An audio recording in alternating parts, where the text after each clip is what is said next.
João 13, versos 15 e 16. Vamos ler o 17 também.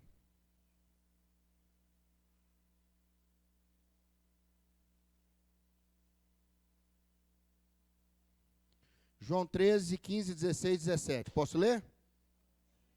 Porque eu vos dei o exemplo, para que como eu fiz, façais vós também. Em verdade vos digo, em verdade vos digo, que o servo não é maior do que o seu senhor, nem o enviado maior do que aquele que o enviou. Ora, se sabeis estas coisas, bem-aventurados sois se as praticardes. Vamos orar? Pai, muito obrigado por essa noite. Muito obrigado por esse tempo, essa agenda que o Senhor fez. Muito obrigado pela confiança do Senhor, a paciência do Senhor. E liberar para nós, ó Deus, um espaço no púlpito. Teu povo veio porque tem fome, e aqui é o lugar de saciar a nossa fome. Tua palavra é o que nós precisamos, ó Deus. Abençoa que ela fale ao coração de meus irmãos, que ela desafie cada vida aqui com relação ao seu chamado, que sejam provocados, ó Deus, a rever aquilo pelo qual foram chamados. Perdoa-nos, Senhor, se nos esquecemos. Ainda bem que o Senhor não se esquece. Muito obrigado, Pai. O Senhor continua esperando, confiando e falando ao nosso coração. Perdoa os nossos pecados, que esse tempo de ministração agora fale ao coração de cada um, de uma maneira especial ao longo de toda essa conferência. Nós oramos, Pai, no nome de Jesus. Amém, queridos? Hoje é a segunda noite da conferência, não é? Então ontem Deus já fez o que tinha que fazer ou está fazendo ainda? Está fazendo, né? Ainda vai fazer até dia 6. Então prepara que o anjo ainda vai escovar muito aí a sua lã, viu? Fazer chapinha na sua lã. Pô, a ovelha bonita, fashion, né? Com a lã viradinha assim, não é? Eu costumo falar com as pessoas que aconselhamento agora, quando a pessoa vem fazer aconselhamento comigo, eu falo, olha, vem que nós vamos fazer chapinha na sua lã. Como é que é isso, pastor? Na hora esquenta, mas depois fica bonito. Na hora a chapa vai esquentar, mas depois vai ficar tão bonito que você vai ver, não é? Queridos, aqui em João 13, Jesus está dizendo, como eu fiz, vocês devem fazer. O modelo de todo chamado passa pelo Senhor Jesus. Amém? Tudo que você fizer tem como referência aquilo que Jesus fez. Porque nós somos extremamente dependentes do Senhor. Há 1 mês e 10 dias nasceu a minha netinha. Quem quiser depois ver a foto, eu não estou cobrando ainda, viu, gente? Está num período assim de carência, quem quiser aproveite e vê. Não é? Coisa linda, uma bonequinha nasceu, gente, mas ela é um pedaço de carne, é um bife. Não reage, só faz nhê, nhê, nhê, nhê. E às vezes chora. Ela depende inteiramente de quem cuida dela. Concorda comigo? E nós somos assim com Deus. Se Deus não cuidar de nós, nós não sobrevivemos não. É tão interessante que um dos nomes de Deus é El Shaddai. El Shaddai, já viu? Tem até igreja, né? Igreja evangélica El Shaddai. Que é, a tradução foi Deus Todo-Poderoso. Mas no original não é essa a tradução não. É o Deus que tem seios. No original. E a ideia é aquela do leite materno. Quer dizer, a criança se satisfaz completamente com o leite materno, não é isso? Então o judeu, quando ele fala El Shaddai, ele fala, Deus é capaz de suprir você completamente com o que ele te dá. A minha netinha nunca virou para a mãe dela e falou assim, não quero mais seu leite, eu quero NAN. Ela não virou para a mãe e falou assim, ah não, eu acho que eu tenho problema de lactose. Ah, não, eu não quero mais o leite materno. Irmãos, aquele leite ali é suficiente para gerar tudo que a criança precisa. Olha, o seu chamado pode ser todo nutrido em Deus. Amém? tudo que você precisa, Deus te dá. O Salmo 23, no original, ele é muito bonito, que ele fala assim: o Senhor é meu pastor, de nada terei falta. Não é nada me faltará, não, porque se faltar uma coisa, falou, E tem coisa que precisa faltar na sua vida. Tem coisa que você não precisa. Tem coisa que pode faltar na sua vida. Não é nada me faltará, no sentido que eu vou ter tudo porque Deus é meu pastor, não. Nada que realmente eu precise, eu vou ter falta. Entendeu isso aí? Deus fala, não vai faltar o que realmente não pode faltar. E Ele vai cuidar de você. Então você que tem ouvido sobre o chamado, que tem sido provocado pelo GPS de Deus, para saber onde você está. Irmãos, o que me salvou para chegar aqui na igreja hoje, foi que eu liguei para um irmão completamente perdido. Completamente. Deu vontade de parar o carro ali em Contagem, sentar no meio-fio e chorar. Né? Porque o GPS estava mandando para outro endereço, chegando ali na divisa com a Bahia. Né? E o negócio era aqui mesmo. Aí eu liguei para um irmão, e ele falou, onde você está? Ele não mandou para mim um mapa de Contagem. Porque não adianta mapa se você não sabe onde você está. O que eu precisava era que alguém que conhece me localize.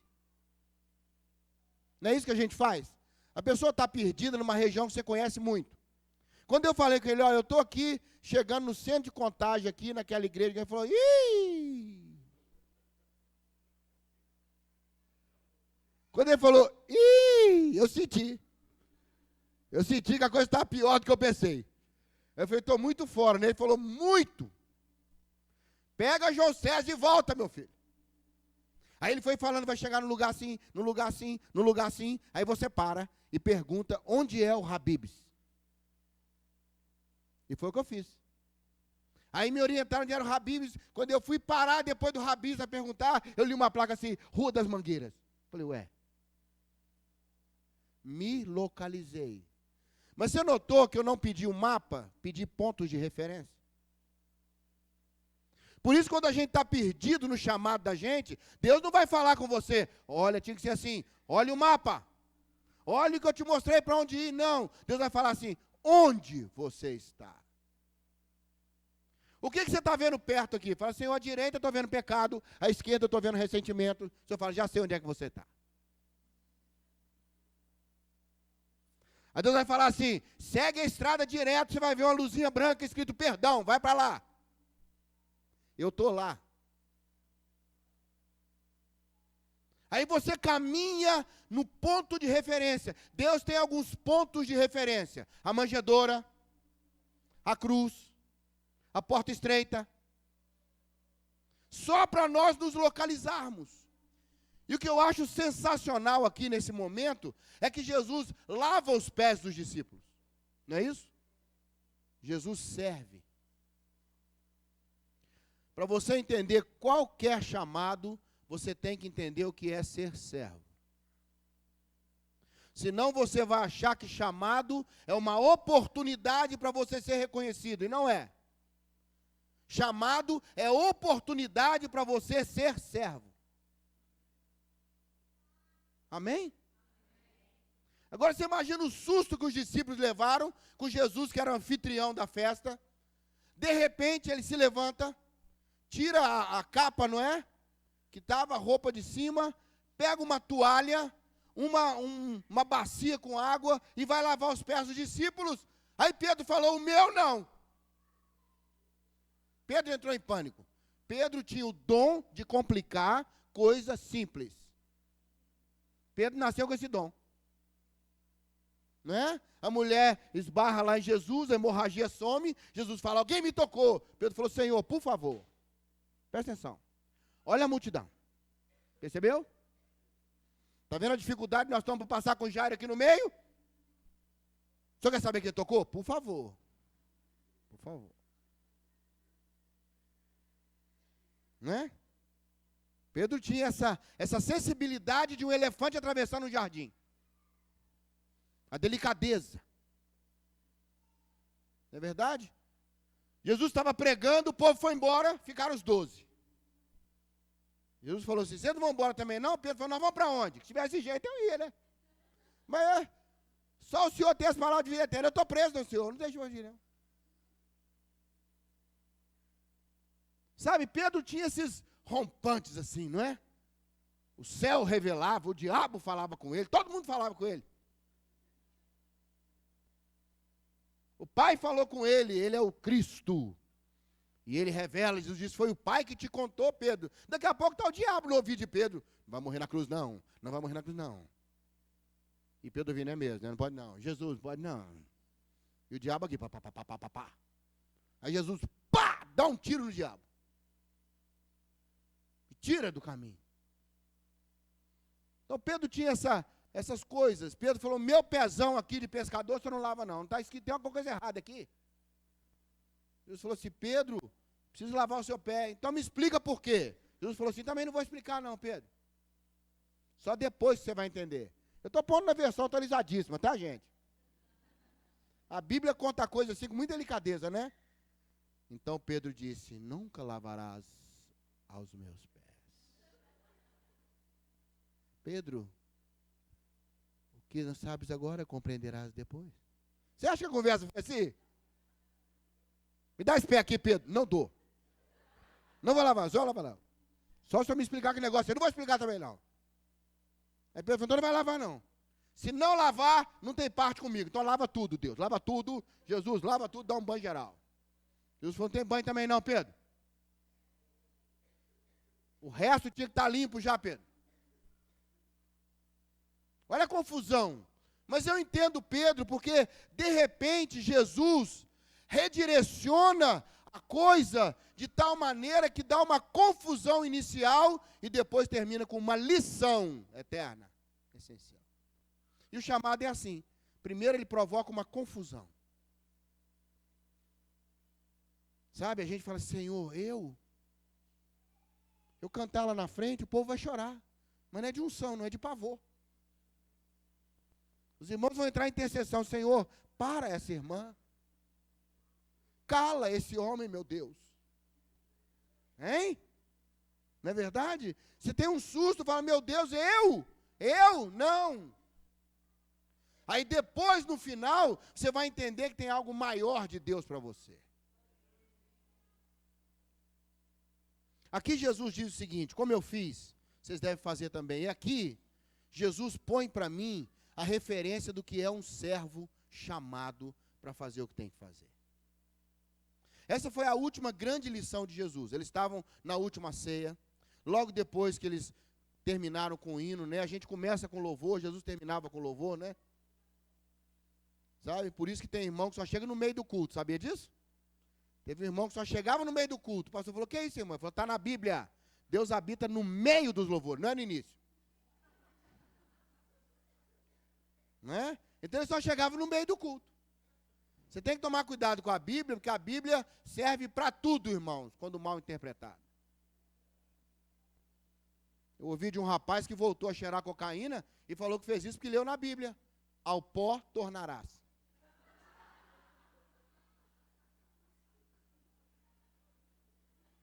Aí ele voltou para o pó.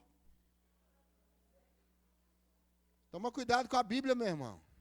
Viu? Ah, está escrito na Bíblia, eu vou fazer. Você tem que deixar o Espírito de Deus passar para você o que a Bíblia está dizendo. Porque a Bíblia não é para aprender. A Bíblia é para ser revelada, irmão. Então aqui, Jesus está trazendo uma referência. Ele está dizendo, olha, como eu fiz, você deve fazer também. E aqui tem escondidas algumas coisas que eu quero deixar com você hoje. Amém? Elas partem da essência do chamado. Se você vai reviver, reaver, se o chamado vai brilhar de novo na sua Bíblia, na sua vida, na sua Bíblia também, junto, é porque, quem sabe, Deus precisa trabalhar a essência do que você está fazendo e não a consequência do que você está fazendo. Tem pessoa que fala assim, eu sou preocupado com fruto. Eu não, irmãos, eu preocupo com a semente. Às vezes o fruto é ruim aqui, porque a semente é ruim lá atrás. A semente não era boa. A motivação não foi boa. Começou tudo errado. Como é que será que o fruto dê certo depois? Eu ministrava numa escola de missões há um tempo atrás, falamos 2 horas e meia só sobre isso. O problema é a semente. A Bíblia fala, não semeie o seu campo com 2 sementes. E esse é o nosso problema.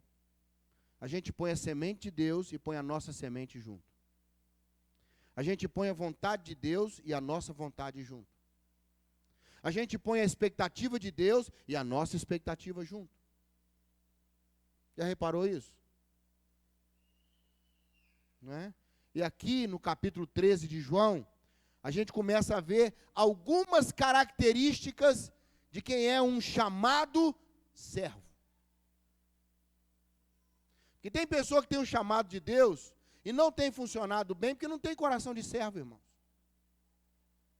Ele acha que o chamado lhe dá liberdade para ser servido. Percebe o que eu estou falando? Pode fingir que não entendeu, mas você entendeu. A pessoa fala, ó, agora eu sou o líder de tal área, hein? Então agora, segundo a Bíblia, você tem que servir mais naquela área que todo mundo está naquela área. É o que a Bíblia diz. Eu tenho que estar aqui hoje à noite como um servo para a sua vida. Através da palavra. Está entendendo isso? Não ser servido, irmãos. A bênção não é de quem chama, a bênção é de quem vem. E às vezes nós não entendemos isso. O chamado não é oportunidade para ser servido. O chamado é oportunidade para servir. Independente do chamado que você tenha. Você pode ser chamado para limpar essas cadeiras. Graças a Deus que alguém tem esse chamado aqui na igreja. Entendeu o que eu estou falando? Senão isso aqui ia ficar sujo, sujo, sujo. Aí você fala, pastor, mas isso não aparece. Aparece para o céu, irmão. Não é? Antes de vir pregar, passei lá no banheiro, banheiro limpinho. Graças a Deus, né? Ele é autolimpante? É um banheiro autolimpante, é? Você chega a hora, ele... Não. Anjo não passou a asa no banheiro lá não, meu irmão. Está entendendo o que eu estou falando? Aí outros têm outros chamados. Eu não sei qual é o seu chamado, não sei qual é o seu lugar no corpo de Cristo. Uma coisa eu sei, você não pode estar fora de lugar. Não ia ser esquisito se você tivesse um dedo saindo aqui no meio da testa? Hein? Dando tchauzinho assim. Hein? Um dedo fora de lugar, irmão. Hein? Se o seu nariz fosse aqui atrás. Ó, vou cheirar a flor, só um minutinho. Não ia ficar esquisito? As coisas têm o seu lugar no corpo. Há partes do corpo que são distantes uma da outra. Não é? A unha desse dedo tem extrema comunhão com esse dedo, pouquíssima comunhão com o dedo do pé. Concorda comigo? Tirando pessoa que tem mania de ficar mexendo no pé, raramente você vai ficar pegando no seu pé. Não é verdade? Tem partes do corpo que são distantes, geograficamente. Mas se eu bater o dedinho na ponta ali do negócio, irmão, se eu bater o dedinho na ponta da cama, aí o dedinho vira dedão. O que essa mão faz na hora? Ai! Vai lá. Aí pega no pé. Vai todo mundo para lá, meu filho. Ou o olho fala assim, problema seu, pé. O pé fala, não, é seu que não olha por onde anda. Não é? Se aí em cima funcionasse, aqui embaixo não batia.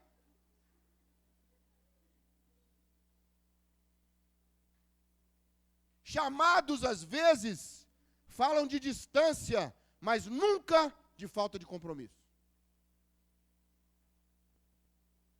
Quando um chora, todos choram. Quando um se alegra, todos se alegram. Isso é o corpo. Uma das pouquíssimas partes do corpo, que isso tem uma coisa interessante, você pode pensar assim, olha, eu vou enfiar esse dedo no meu olho. Você pode pensar isso. Aí você fala, atenção, gente, eu vou enfiar o dedo no olho. Ó, quando enfiar o olho, fecha. Já reparou?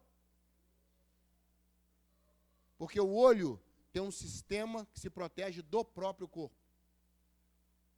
Toda visão que Deus dá para o corpo de Cristo tem que ser protegida do corpo de Cristo. Por causa de vaidade, por causa de confusão, por causa de inveja. A visão tem que ser protegida do próprio corpo. Está entendendo isso? A visão é protegida por Deus. Então, quando vem um chamado para a sua vida, a primeira coisa que Deus faz é proteger esse chamado de você mesmo. Por isso ele dá uma sensação que não é da gente. E aqui no capítulo 13, Jesus mostra algumas características do coração de alguém que é chamado, de alguém que é servo. A primeira está aí no verso 1. Olha aí no verso 1, enquanto eu tomo um gole d'água.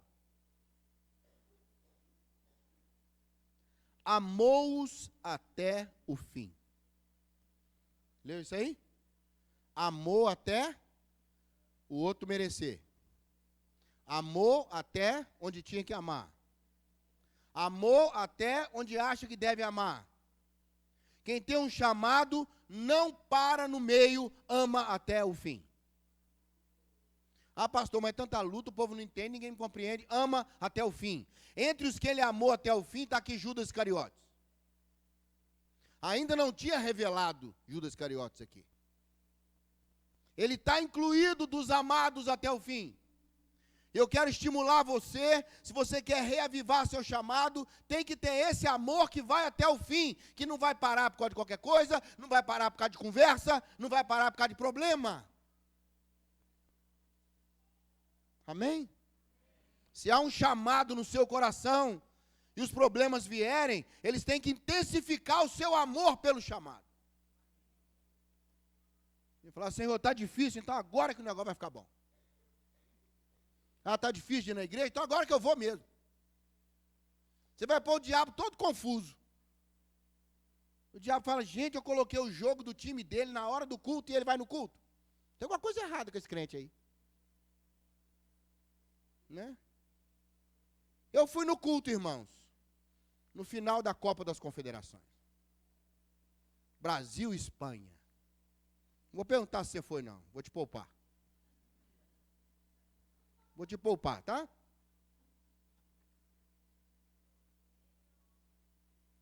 Que jogão. O jogo seria às 5 da tarde. Que beleza, dá para você assistir o jogo e ir no culto às 7 horas. Aí o diabo falou, não, vamos mudar o jogo para 7. Que é a hora do culto. E na última hora a FIFA mudou o jogo das 5 para 7. Que não daria tempo de chegar o presidente do jogo não sei aonde, papapá, e pôs na hora do culto. Esvaziou as reuniões, irmãos. No culto que eu estava, tinha mais anjo que irmão na igreja. Miguel foi, Gabriel foi. Pouquíssimos irmãos na igreja. E um olhava para o outro e falava assim, você veio? Como é que você deixa de assistir Brasil e Espanha? Porque tem irmão que consegue ser crente nessa hora, ele grava o jogo, para ver depois do culto. Aí ele não tem tribulação. Sabe, querido, chega um momento que ou você vai até o fim, ou você não vai.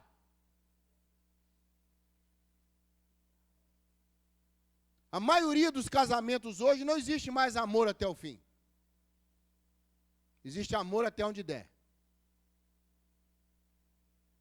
Um amigo meu, há anos atrás, ele não é evangélico, ele conversando comigo, ele ia casar, estava noivo. Ele falou, olha, eu e minha noiva já organizamos tudo para casar com separação de bens. Ela já tem tudo no nome dela, eu no meu, porque na hora que separar não dá problema. Eu falei, amigão, você nem casou. Ele falou, pois é, mas tem que deixar já organizado, porque eu não gosto de confusão. Eu falei, estou vendo. Casamento é uma confusão, né? Amou até o fim. Quero provocar seu coração e dizer que se você tem um chamado, tem que amar até o fim. Está difícil, pastor, ninguém me entende, ninguém me valoriza. Amor até o fim. Porque o chamado é para agradar aquele que o chamou. Não é para agradar aqueles para os quais eu fui chamado. Percebe o que eu estou falando ou não? Quando você vier ministrar o louvor, você não tem que estar preocupado, sabe, se as pessoas estão gostando ou não estão gostando. Não é?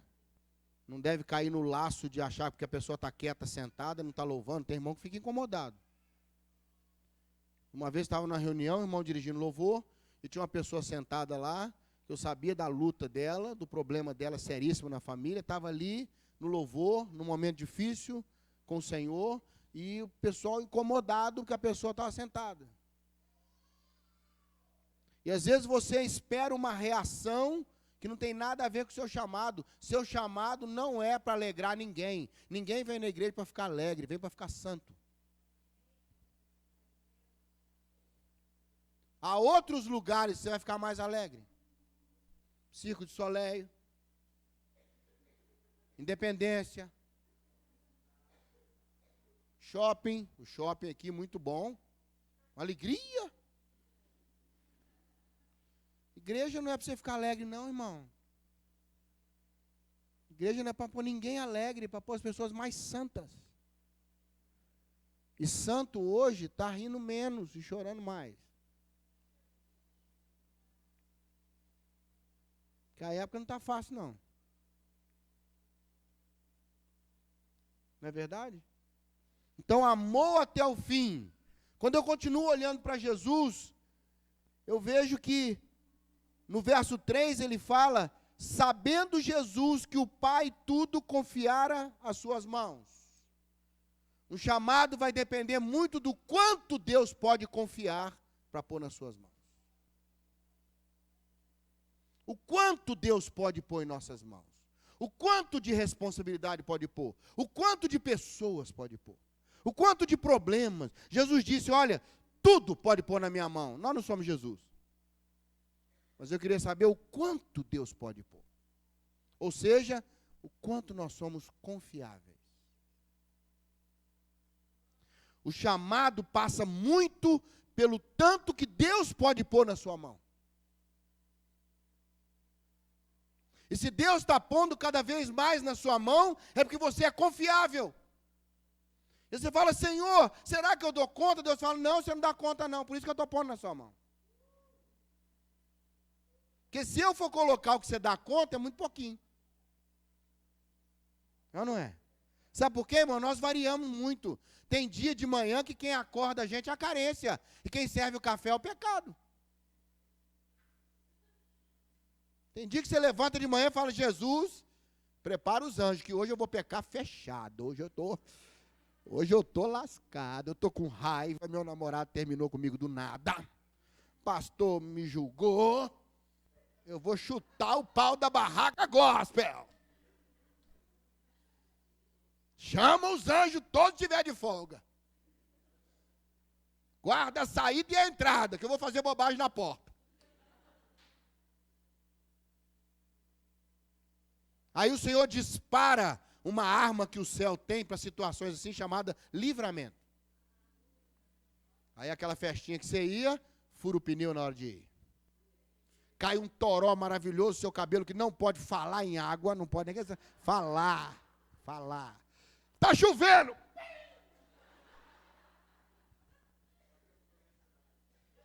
Hein? Aí você fala, gente, mas deu essa chuva na hora de eu sair, alagou tudo, não dá para eu ir lá. Aí o céu fala, fechou. O laço quebrou. Passarinho já estava dentro do alçapão. Mas Deus quebrou o alçapão e o passarinho está voando até agora sem entender como é que escapou.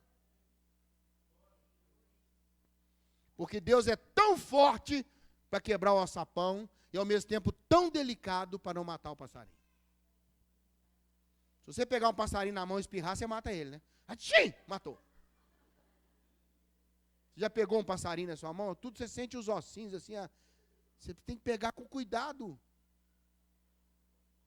Deus foi capaz de quebrar o alçapão e tirar o passarinho, derrubar aquela muralha imensa e deixar um pedaço de muralha em pé, com uma casa e um lencinho vermelho na janela.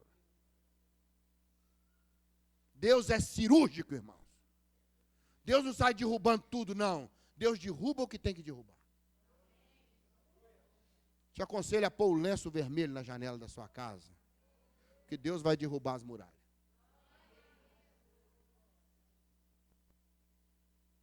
Está chegando a hora, irmãos, que Deus vai dar uma mexida.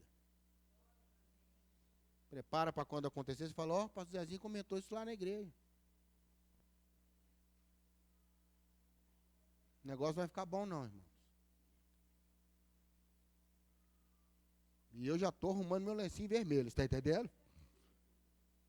Falo, Senhor, tem misericórdia de mim. Tem misericórdia. O Senhor mandou a bondade e a misericórdia andar atrás de mim, manda elas colar mais agora. Chegar mais na frente, deixar até elas passar na frente, entendeu? Eu vou atrás da bondade e da misericórdia. Porque no original não é bondade e misericórdia me seguirão, é me perseguirão. Elas têm uma ordem para andar atrás de você. E agradeça a elas muitas coisas na sua vida. Teve coisa aí que foi a bondade do Senhor com você. E teve coisa que foi a misericórdia do Senhor que segurou. Alguém disse que graça é quando Deus dá o que a gente não merece. E misericórdia é quando Deus não dá o que a gente merece. Deixa eu repetir isso para você. Graça é Deus te dando o que você não merece. E misericórdia é Deus não te dando o que você merece. Eu vou te falar, não sei quanto a você não, mas se Deus estreitar a peneira um pouquinho mais, eu não passo não.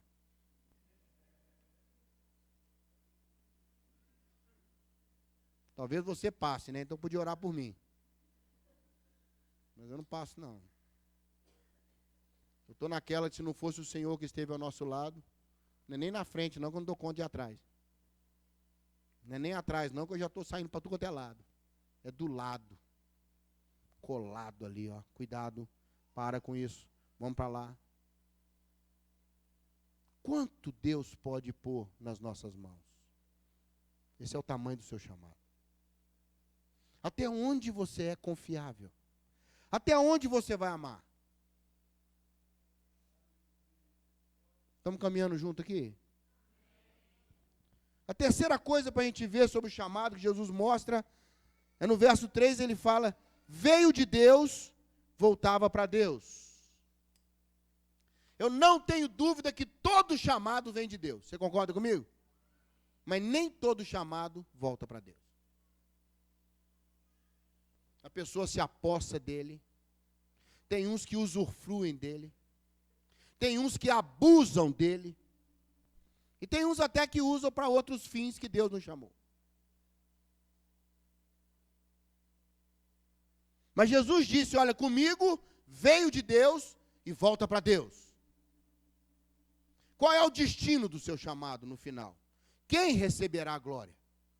Para onde ele vai? Davi disse, das tuas mãos recebemos, nas tuas mãos nós damos. Davi disse isso. Eu não tenho dúvida, sabe por quê? Você não ia cantar o que canta, não teria unção, porque unção, irmãos, é assim, ó, uns são e outros não, você está entendendo? Eu aprendi isso com o irmão e é verdade. O povo estava discutindo na igreja, o que é unção? Será que é ungido? Não é? O irmão falou, irmãos, é o seguinte, ó, uns são, outros não. Uns parecem que são, imitam os que são. Tem pessoa que faz a vozinha igual, o jeitinho igual. Eu já nem sei mais se é genérico, similar, se é o remédio mesmo verdadeiro. A unção é algo que Deus te dá e ela vem junto com o chamado, senão você não faz o chamado. Ah, eu tenho chamado para trabalhar com crianças. Deus tem que te dar unção, meu filho. Porque aquelas crianças ali não são brincadeira, meu irmão.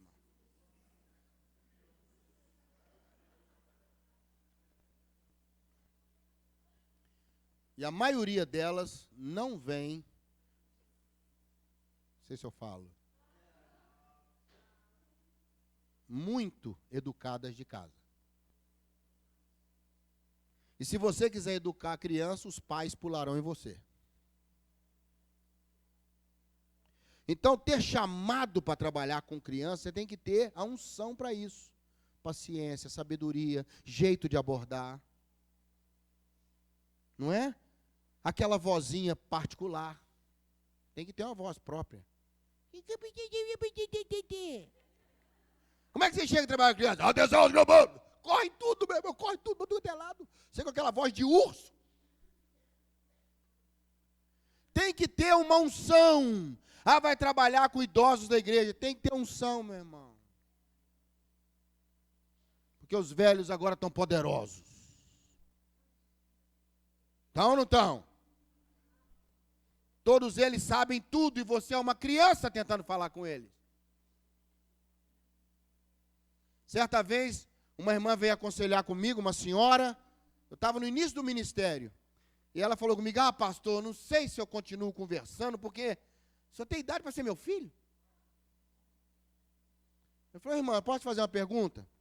A expectativa da irmã é que eu traga uma solução ou que Deus traga uma solução através desse trabalho? Ela falou, de Deus. Eu falei, quantos anos Deus tem? Ela falou, vamos continuar com o aconselhamento. É difícil, unção para trabalhar na área administrativa, unção para trabalhar em missões, unção para evangelismo, irmãos. Tem que ter unção, aquela capacitação do Senhor.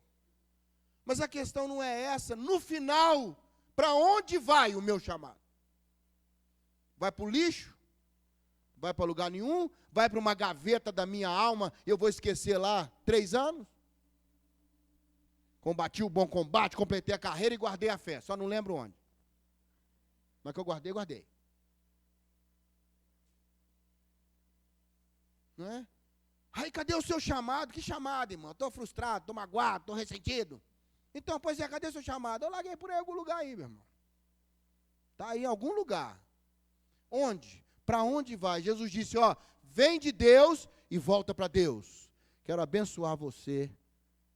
Se você puder, no final do seu chamado, entregar nas mãos daquele. Irmãos, tem várias parábolas que falam assim, o Senhor confia e depois volta para buscar. Tem ou não tem? Não fica achando que as coisas que Deus nos deu, Ele não vai querer saber no final o que fizemos com ela não, irmão. Ele não deu lá os talentos? E deu dentro da capacidade de cada um. Não obrigou ninguém a ir além do que dava conta, não. 1, 2, 5 talentos. Não é? Aí ele voltou e foi aí, o que você fez com o talento que eu te dei? Essa foi a pergunta lá. Você trabalhou esse talento? Você colocou em vidas para ele multiplicar? Você caminhou com isso? Não, eu enterrei, eu escondi, porque eu sabia que isso era mal, era exigente. Deus falou, que isso? Essa é a ideia que você tem de mim? Se é essa a ideia que você tem de mim, aí que você tinha que trabalhar melhor o negócio. Não é? Que a gente gosta muito de passar esse Deus feroz para os outros. Você já notou que as pessoas pecam, a gente falha? Já notou? Que o outro é sem educação e eu estou num dia ruim? Estou estressado. Deixa eu te dar uma dica para você saber quando uma alma está doente. É quando a culpa é de todo mundo, menos dela. Toda pessoa que a alma está doente vai ter um culpado para tudo que ela fez de errado.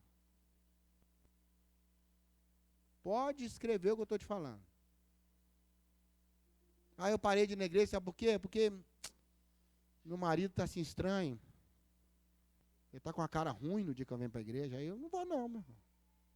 Não vou não, com a cara ruim, não sei o que vai acontecer na volta. Aí você vai conversar com o marido e fala, cara ruim não, eu sou feio assim mesmo, não tem jeito de... É porque ela não me viu de frente. A culpa é do tempo, a culpa é da chuva, a culpa é dos púlpitos que são fracos, a culpa é da igreja, a culpa é dos crentes que não querem nada, a culpa é de todo mundo. Todo mundo. Alma saudável quer que fale, a culpa dele é ali, e a minha é essa. Não é? Eu sei qual o chapéu que cabe na minha cabeça. Percebe o que eu estou falando? Volta para onde? É uma coisa que tem que perguntar no seu coração. Para onde tem ido o chamado que Deus me deu? Para o esquecimento? Para o esvaziamento? Ou ele volta para Deus? Quando termina alguma coisa do meu chamado, quem é que recebe a honra? É o Senhor. Para onde vai o chamado depois que passou por mim? Volta para aquele que o chamou. Estamos juntos aí? Aí Jesus faz uma coisa interessante, e aqui eu quero entrar um pouco na parte mais prática, quando Jesus lava os pés dos discípulos. E ele mostra a sequência, verso 4. Levantou-se. Para você exercer o seu chamado, você tem que ter atitude, mais do que altitude.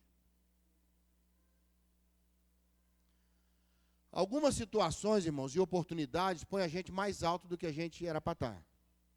Concorda comigo? Não é? Algumas situações acabam projetando a gente, mas olha, cuidado com a altitude se ela não for acompanhada de uma atitude. Amém? Tem um provérbio árabe que eu gosto muito, sabe, Mariana, que fala assim: a sua atitude está falando tão alto que eu não estou conseguindo ouvir seu pedido de desculpa.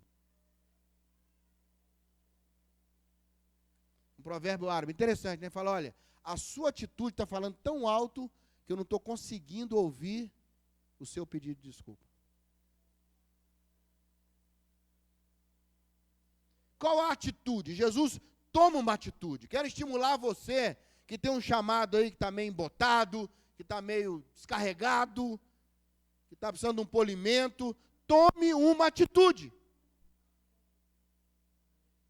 Ah, mas é porque agora estou trabalhando muito, estou engraçado, eu acho interessante isso. É verdade que a maioria dos crentes hoje não peca, não é porque é consagrado, não, é porque não tem tempo. Rapaz, tive uma semana lotada, nem para pecar tive tempo, você acredita? Nem para almoçar, nem para pecar, nem para pensar mal dos outros, tive tempo não. Agora é engraçado que sempre a gente tem tempo para fazer o que gosta e o que quer. Já reparou isso?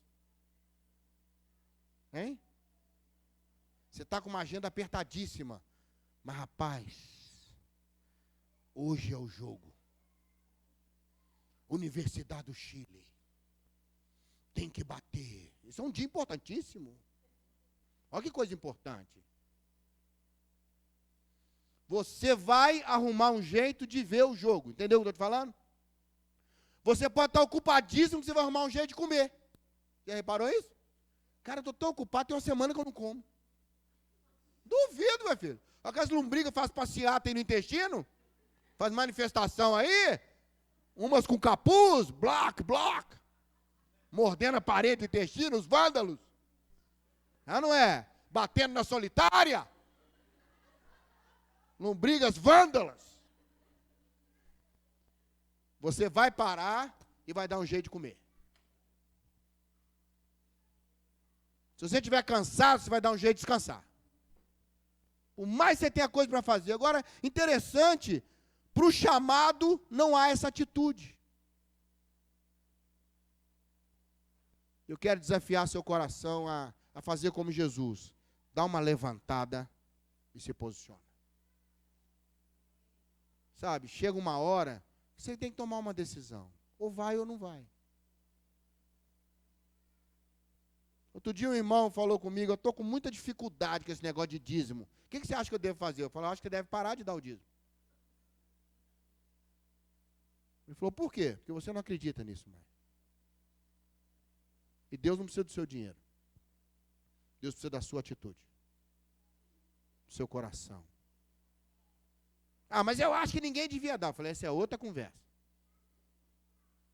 Agora você transformou a sua experiência numa teologia. Imagine que você um dia está empolgado orando, aquele louvor maravilhoso, aleluia, você plantou a bananeira e foi orar. De cabeça para baixo. Agora você quer que eu ore plantando bananeira, me poupe, meu irmão. Planta a sua bananeira lá e seja feliz, meu filho. Vamos lançar a teologia da bananeira. Se não orar plantando bananeira, Deus não vai te abençoar. Aí nós vamos tomar cuidado com isso. Porque a referência não sou eu e nem é você, a referência é a palavra de Deus. Percebe o que eu estou falando? Aí nós temos que ver a referência na palavra de Deus. Uma atitude. Pode ser pequena. Um passo. Um passo. Cuidado para não tomar atitudes extremas que você não vai manter depois. Percebe o que eu estou falando? É isso mesmo, pastor. O pastor falou, vou tomar uma atitude. Vou começar hoje à noite. Vou orar agora até depois de amanhã. Você não vai fazer isso. Ora 15 minutos. Para quem não orava nada, 15 minutos é uma eternidade, meu irmão.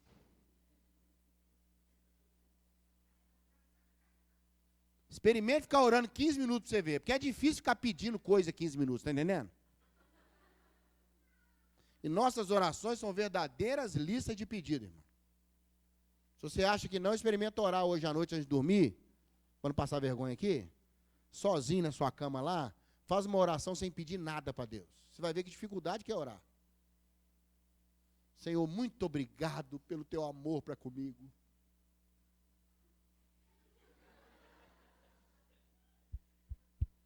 Muito obrigado pela cruz. Me dá uma noite de paz. Começou. Amanhã, Senhor, eu tenho uma reunião nervosa. Me ajuda. Segura minha sogra. Protege meu filho. Não deixa o carro bater. Não é? Aí você vai fazendo a listinha. E tem pessoa que é tão chatinha que ela ora a mesma coisa. A mesma oração. Você pode decorar uma que é a da semana. Senhor, muito obrigado pelo dia, pelo teu cuidado. Dá-nos uma noite em paz. Amanhã um dia melhor. Amém. No outro dia, Senhor, muito obrigado por esse dia. Muito obrigado pela noite em paz. Amanhã um dia melhor. Amém. Deus tem uma paciência, irmãos, enorme. Porque tem pessoa que ela não faz intercessão, não. Ela quer chegar para Deus e falar, ou atende, ou você vai ver o que é eu falar esse negócio no seu ouvido, Deus. Porque é assim que ela faz em casa. Ô pai, se eu podia comprar um negócio para mim, hein? Ô pai, você não me ama mesmo, hein? Ô pai, sabe aquele negócio, pai? Aí o pai começa. Quando ele olha para você, ele já fala, ai meu Deus, lá vem o negócio. Que algumas pessoas ficam expertas, ela pede a mesma coisa de várias maneiras. Não é? Então ela muda a abordagem, o pai baixa a guarda, entra o pedido. E a pessoa acha que com Deus é assim. Mas sabe o que Jesus disse? Não é pelo muito falar que serão atendidos. Está lá em Mateus. Não é pelo muito falar. Aliás, se você quiser estressar uma pessoa, homem principalmente, é querer esticar o assunto. Você já notou quando você estica o assunto com o homem, ele começa devagar? Sei. Pois é, concordo. Ele nem te ouviu. É isso mesmo. Quando começar essas frases assim, sem nexo, é porque o cara já foi. Entendeu? A mente dele já, jornada nas estrelas, já teletransportou para outra nave. Ele está noutra, está em Nárnia, conversando com um leão. Aí você está lá, porque é um absurdo fazer isso comigo, você viu o que ela falou e tal? Ele, pois é, difícil, né? Aí ela dá aquela parada e fala, o que eu falei? Aí ele passa aperto. Não, é isso que você falou agora aí, ué. Concordo com você, tudo que você falou. Você sabe que eu estou com você para tudo, né? Aí vira campanha política. Só falta ele falar, vote em mim para marido. Jesus toma uma atitude. Depois dessa atitude, olha o que ele faz, irmãos. Tirou a vestimenta de cima. Todo chamado tem que ter uma atitude seguida de uma renúncia. Tem que abrir mão de alguma coisa, irmão. Não tem como você achar que vai atender um chamado e vai seguir com a sua vida como ela era. Todo mundo dormindo domingo à tarde, você ensaiando aqui, meu filho. Para cantar para uma turma que vai continuar dormindo à noite na reunião também. Falei, gente, a única noite que eu tenho para descansar é a noite que eu tenho que ir lá fazer um negócio na igreja. Percebe o que eu estou falando? Não é? A maioria numa vida boa e você com uma boa vida. O chamado implica numa renúncia. Se você não está disposto a abrir mão de algumas coisas, não responda a chamados. Por exemplo, o chamado da maternidade. Existe um romance em ter filhos. Ai, que linda a barriguinha dela, não sei o quê. Você já viu cara de mãe de filho recém-nascido? Se você colocar um zumbi perto dela, o zumbi fica mais bonito, irmão. Ela tem um cansaço acumulado. Porque dormir virou artigo de luxo.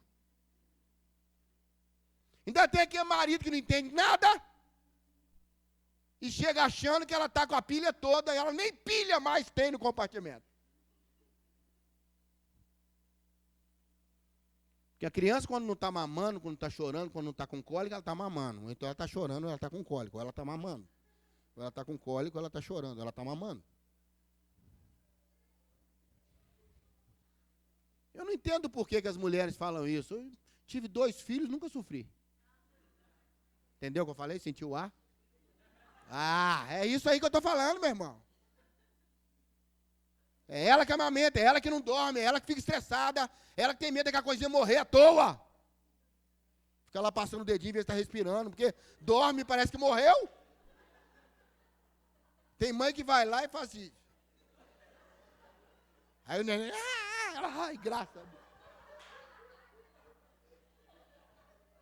Você pode notar que o marido não vai, ele acredita que está dormindo. É ou não é? Tem mãe que chega lá e...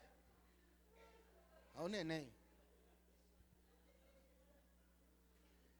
E o medo daquilo morrer, e o medo de eu não sair boa mãe, e o medo daquele cordão umbilical não soltar aquele negócio, meu Deus. E o medo de sufocar a criança, e o medo do marido deixar cair. E esse povo todo querendo pegar meu filho. Pôr nessa mão que eu não sei por onde andou.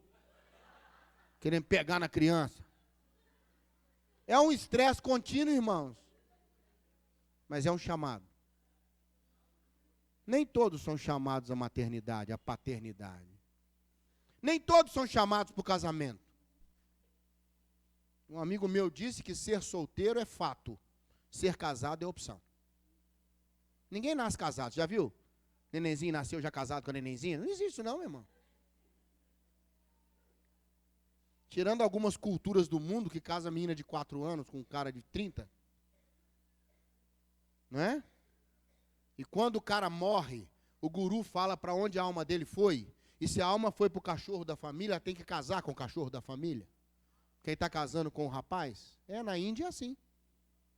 A pessoa morreu, o guru fala para onde a alma dele foi. Se foi para a árvore, ela tem que casar com a árvore, porque ele está na árvore. Por isso que você vê às vezes na internet menininha casando com um cachorro, você acha que eles estão ficando doidos casando com um cachorro? Não é o cachorro. É a alma daquele que seria o marido dela, que a alma não fica vagando, ela vai para algum lugar. Entende? E o guru é que fala para onde que ela foi. Eu assisti na internet, num documentário, sobre esse ritual do guru dizendo para onde a alma vai. É uma coisa esquisitíssima. Estranha. A menininha põe uns colares, fica dando volta em volta dele, dá volta não sei aonde. Uma hora ele fala, foi para tal lugar. Confusão. O inimigo fazendo confusão com as pessoas. Casar a menina com o cachorro. Ligar a menina a um animal. Percebe o que eu estou falando? Não é? Então a gente vive essas confusões. Tem que perder alguma coisa. O chamado envolve uma atitude seguida de uma renúncia. Vai perder alguns amigos, vai perder tempo, teoricamente. Vai ter que refazer sua agenda, vai ter que refazer seus motivos, suas vontades. Uma mãe foi acordar o filho domingo de manhã, que estava chegando a hora do culto, ele atrasado, dormindo no monte, porque crente vive no monte. De oração, de coberta, de comida. Não é? De problema. Crente vive no monte, irmão. E ele estava no monte coberto, roncando.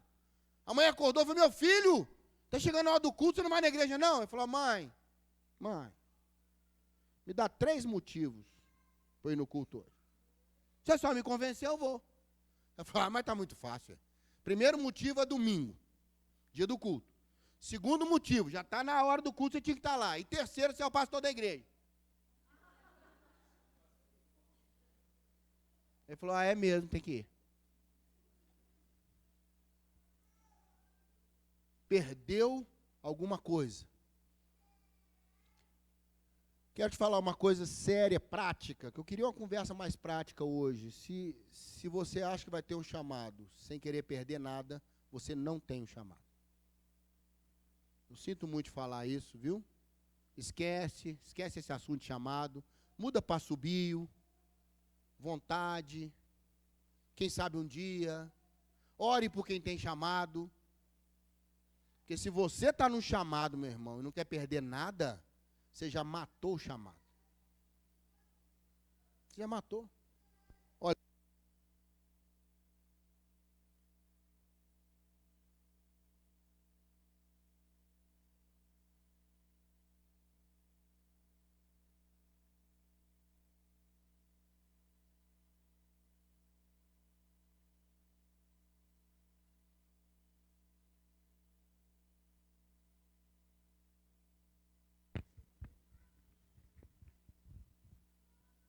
Ó, que chique. Deus faz isso com a gente às vezes, né? Troca a bateria, o negócio, né? Hein? Pega esse casamento seu quase apagando e pá! Casamento cheio de talento, né? Talento para conversar, talento para resolver as coisas, tá tudo lento. Aí o senhor vai lá e acaba com os talentos todos, né? Sabe, irmãos, voltando aqui, tem que perder. Vai precisar perder? Não sei. Vai perder muito, perder pouco? Não sei. Tem que arriscar.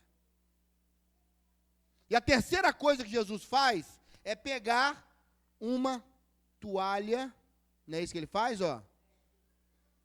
E cingiu-se com ela. E com essa toalha, ele lavou os pés dos discípulos, enxugou com a toalha.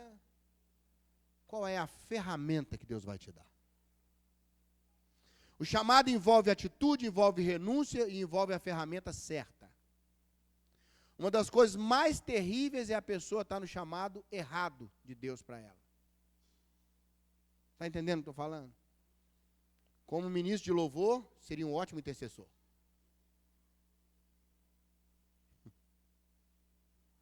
Sabe, às vezes você é uma bênção, é chamado, está o coração no Senhor, mas está no lugar errado. Está usando a ferramenta errada. Não é? Experimente bater prego com bucha de cozinha. Depois você me conta. A ferramenta para bater o prego não é a bucha da cozinha. Agora vai lavar as vasilhas com o martelo. Tem marido que até arrisca. Não é? Aliás, a coisa mais engraçada que existe é marido se oferecendo para lavar a vasilha depois do almoço. Isso já aconteceu na sua casa, que o homem tem esses momentos assim, né? Vou dar um alívio para minha santa. Querida, pode deitar. Hoje quem vai lavar tudo sou eu. Ela tem um misto de alegria e preocupação.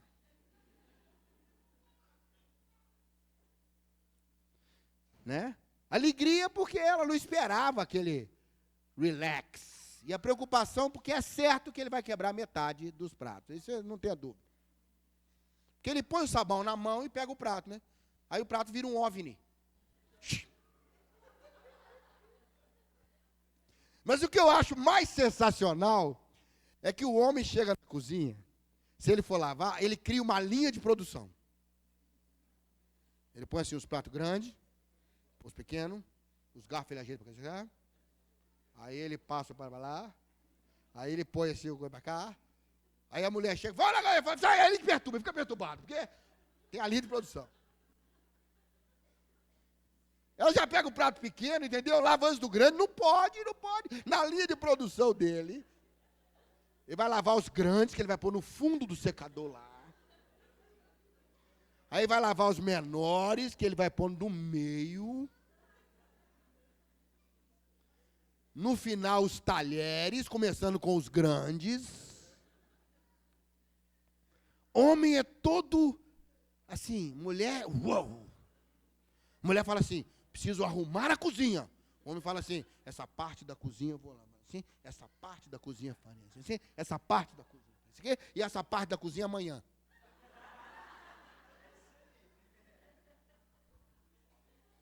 É? Mó barato. Vou fazer a faxina na casa. Ele organiza a faxina, negócio misterioso. Ele cria na cabeça dele. Vou começar pelos banheiros, e depois dos banheiros eu vou lá do quarto e venho para cá. Faço para cá, e assim sai. Tá. Quando ele está no meio da coisa, a mulher entra. Aí ele está no banheiro, ela lavou a cozinha. Ele perturba. A cozinha não era, entendeu?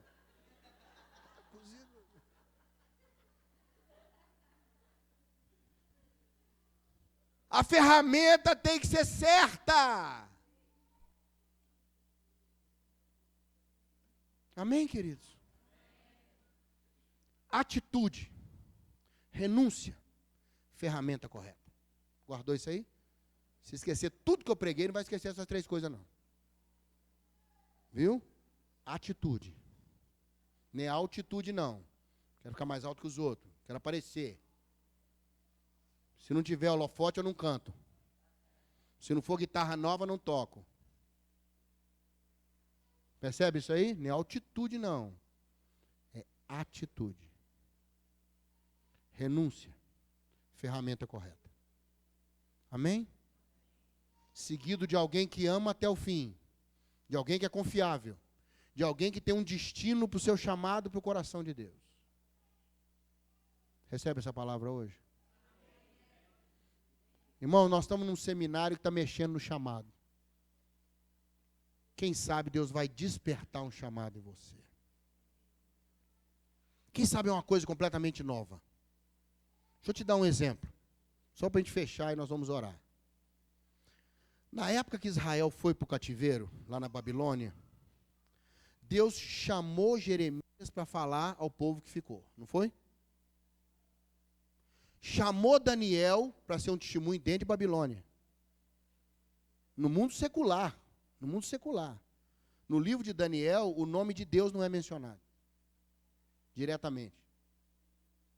Não é? Percebe? Mas na vida deles. Deu testemunho lá fora. Às vezes Deus vai te chamar para ser um excelente médico, um excelente gari, um excelente office boy, um excelente diretor de empresa, e você vai dar testemunho lá fora desse Deus que você serve. É um chamado de Daniel. Vai vir leão? Vai, mas Deus vai fechar a boca dele. Vai vir confusão? Vem, mas Deus vai te livrar. Vai vir fornalha? Vai, mas Deus vai te livrar na fornalha. Às vezes não dá fornalha. Mas vai livrar. Chamado de Jeremias é um chamado para falar para um povo que não quer ouvir, para um povo que está acostumado a ouvir, para um povo que acha que sabe tudo. Não é isso, Jeremias? Aí no meio Deus chama Ezequiel. Olha que coisa interessante. Chama Ezequiel. Sabe para quem? Para os cativos que estão lá em Babilônia. Para um povo que ninguém quer. Para um povo que está esmagado no meio dessa história toda. Para pessoas que não vão ser achadas. Tem um irmão em Belo Horizonte que tem um trabalho fantástico já há alguns anos, com uma boa equipe, com as prostitutas ali da rodoviária em Belo Horizonte. São mais de 4.000 prostitutas que recebem em média 30 homens por dia. Você não tem ideia a quantidade de prostíbulo que tem em volta da rodoviária. Quando eu passo de carro lá, eu fico horrorizado de ver como é que tem homem entrando e saindo sem parar. Às vezes para no sinal assim, né? Para todo lado você olha prostíbulo ali, não tem jeito. Aí eu fico vendo aquelas portas, entra e sai, entra e sai, entra e sai, entra e sai, sem parar. Eles estão fazendo um trabalho ali. E tem já alguns frutos. Uma delas já voltou para casa, reatou com o marido no interior e com a família. 4 vão ser batizadas agora, mês que vem. Algumas já estão deixando lá a prostituição, porque é um trabalho desse, se orientar também como fazer depois, porque é o trabalho dela. É o ganha-pão. Aceitar Jesus é mudar radicalmente de trabalho. Percebe o que eu estou falando? E agora, no Dia Internacional da Mulher, lembra agora em março? Eles invadiram os prostíbulos com as equipes. Levaram uma rosa para cada uma. E elas ficam lá já nuas naqueles prostíbulos, já naquela situação, e eles chegando com a equipe, e elas querendo se oferecer para os rapazes, falam, não, nós viemos aqui para dizer que você é uma pessoa importante. Nós queremos te dar uma rosa no Dia Internacional da Mulher. E amanhã nós vamos ter uma refeição para vocês, e os homens da equipe vão servir vocês. Tudo isso é estratégico, porque lá elas vivem em função de ser objeto dos homens. E lá nesse dia da refeição, os irmãos, os homens, servem as mulheres prostitutas. 200 foram na refeição.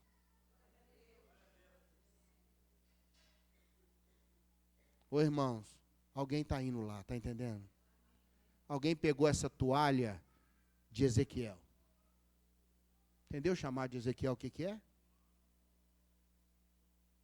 Tem irmãos que estão trabalhando dentro da Cracolândia, em Belo Horizonte, ali atrás do IAPI. Dentro da Cracolândia. Pregando, orando com aquelas pessoas. Toalha de Ezequiel, irmão. Talvez Deus vá te chamar para a igreja, é Jeremias. Talvez Deus vai te chamar para o mundo, é Daniel. Não é verdade? Às vezes você olha na igreja e fala, gente, eu não adapto em nada. Meu irmão, Deus vai te usar lá fora, você vai ficar bem rico para manter a obra de Deus. Quem sabe? Deus vai te levantar para suprir a obra, abençoar a igreja, não é? Porque Deus te dá muito, é para você dar mais, não é para você juntar mais, não. Quanto mais Deus te dá, é para você ser mais generoso, para você aumentar a sua oferta. Não é para você esquecer a oferta, não. Entende o que eu estou falando? Ou quem sabe, hoje, Deus tem um chamado de Ezequiel para você. Para ir onde as pessoas não querem ir. Amar os cativos.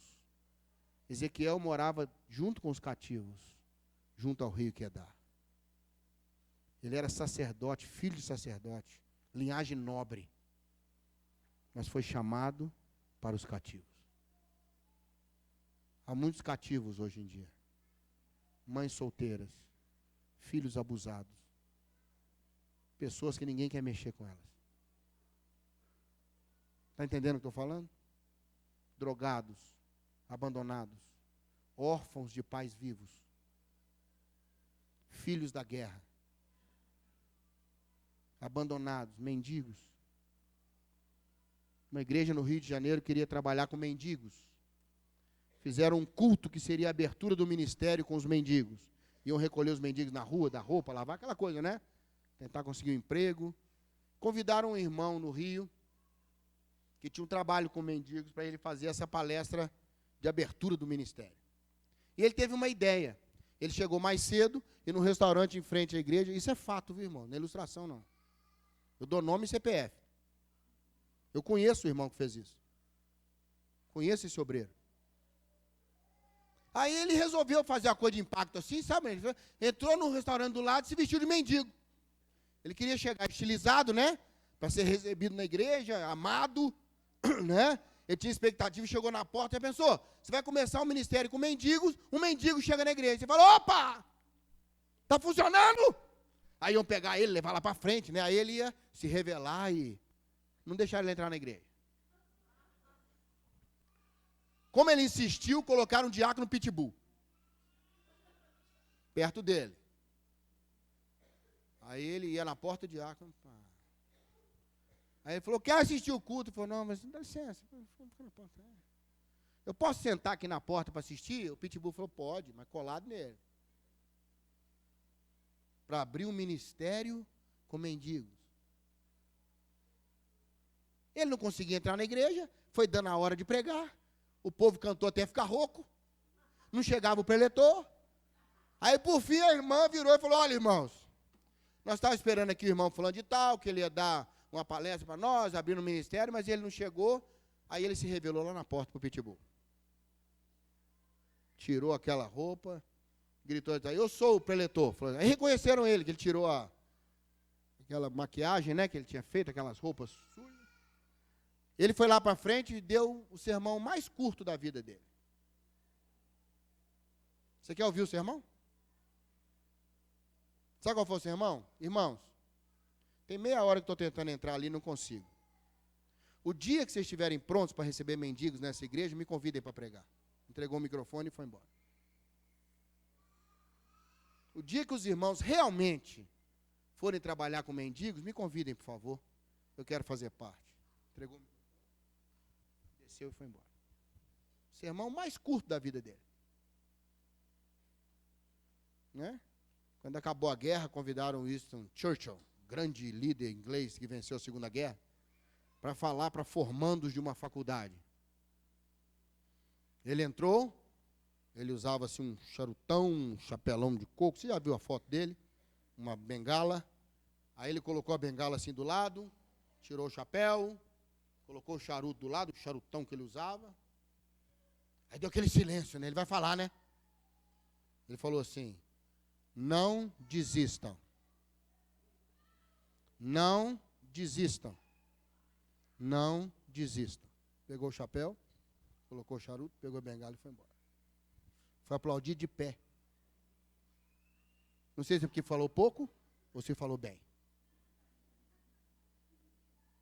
Eu quero finalizar com esse discurso para você. Não desista. Vamos orar? Fique de pé.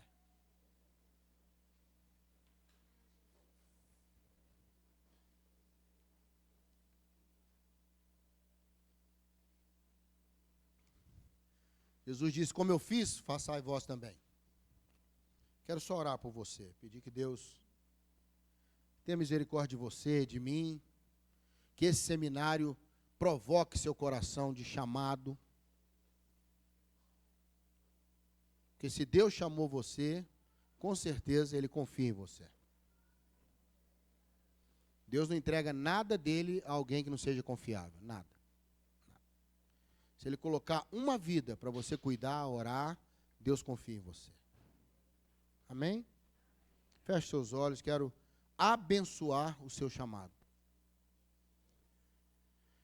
Pedir a Deus que te dê essa graça do padrão de referência de servo que Jesus passa aqui em João 13. E que o Espírito Santo nos ajude a nos aproximarmos dessa referência. Amém? Ó Deus, quando o Senhor lavou os pés dos discípulos, o Senhor mostrou um padrão de servo. Um servo tem atitude, um servo tem renúncia, tem a ferramenta certa, mas acima de tudo, um servo trabalha ajoelhado. Dá-nos, ó Deus, essa graça de entendermos aquilo que a canção da igreja primitiva dizia: porque dele, por ele e para ele são todas as coisas. Glória, pois, a ele eternamente. Amém. Dá-nos um coração de servo, Deus. Põe a toalha nas nossas mãos. Livra-nos de nós mesmos. Protege-nos, Senhor, de nós mesmos. Quero colocar cada vida que veio a esse seminário, que está interessado em ouvir sobre chamado, sobre servo, que está entendendo que não dá mais para assistir, tem que fazer alguma coisa. Que alguém tem que entrar no campo e jogar. Que a passividade, Senhor, a acomodação tem que ser arrancada da nossa vida. Tem que haver uma atitude. Tem que haver uma disposição para renúncia. Dá-nos a ferramenta certa, Deus. Usa a pessoa certa no lugar certo. Dá-nos aquilo que é para a gente fazer, Senhor. Senão a gente vai fazer pelo outro. E o outro perde a oportunidade de fazer. Ele não aprende, ele não cresce. Pai, muito obrigado porque essa igreja está voltada para esse sentimento do servo, do chamado. É sinal que ela quer se movimentar em direção ao teu coração. Quem serve, serve de joelho. Não dá para lavar o pé de ninguém ficando de pé. E essa atitude final de quebrantamento é importantíssima. O Senhor disse: eu não vim para ser servido, eu vim para servir. O Senhor criou um padrão. O Senhor disse para os discípulos: quem quer ser o maior deve ser o que serve mais. Ó Deus, dá-nos esse coração servo, pronto, disponível, pensando mais no outro do que em nós mesmos. Lustra o chamado, Senhor. Afia as ferramentas. Chama Jeremias, chama Daniel, chama Ezequiel. Continua trazendo esse chamado, Deus.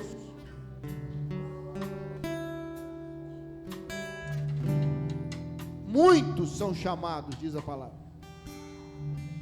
Teu chamado tem sido levantado sobre nós. Há muito para ser feito. Há muito ainda para fazer.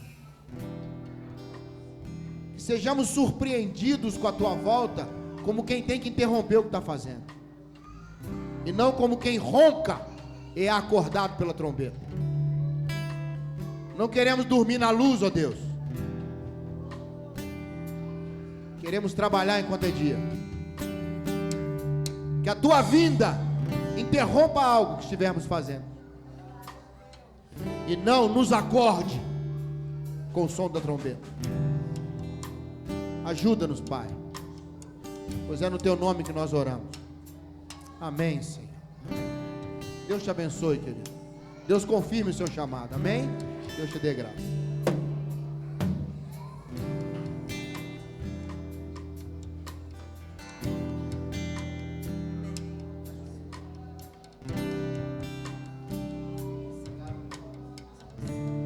Amém? Estenda sua mão para o pastor Zezinho. Vamos abençoar essa palavra tão preciosa, abençoar a vida dele, que se disponibilizou a estar aqui conosco. Levante suas mãos, profetize sobre ele. Amém? Deus, nós abençoamos a vida do teu servo. Oh Deus, que tem sido disponível, estado disponível para o Senhor. Deus, obrigado. Obrigado, Senhor, porque o Senhor tem levantado o teu filho. Nós profetizamos, Senhor, profundidade, revelação de Deus. Profetizamos, Deus, que Ele é suprido por Ti em todas as coisas. Ó Deus, guarda o Teu Filho. Ó Deus, no seu ministério, a sua palavra, a sua idoneidade, a sua integridade, em todos os momentos do seu ministério. Ó Deus, que seja negociável. Ó Deus, a unção que está sobre ele, cubra a vida dele, Senhor, nesses dias. Nós queremos profetizar um alcance maior sobre o seu ministério. Ó Deus, dê para ele, ó Deus, pernas como o Senhor das gazelas nos montes, que ele possa subir rapidamente, ó Deus, e alcançar, ó Deus, mais e mais pessoas, ó, perdidos, a igreja do Senhor com a tua palavra. Nós o abençoamos em nome de Jesus. Em nome de Jesus. Obrigado, Senhor. Obrigado, Senhor. Amém. Amanhã nós temos aqui a irmã Cláudia, não é? A pastora Cláudia vai estar aqui conosco. Vocês já viram o naipe do povo aqui, né, irmãos? Está vindo aqui, bênção demais na conta. Então não perca, esteja, venha. Deus quer completar algo na sua vida nesses dias. Ele quer te dar uma revelação inteira. Não perca nada. Amém? Deus te abençoe. Dê um beijo, um abraço nesses irmãos que estão aí perto de você. Vai na paz, que Deus te abençoe. Em nome de Jesus.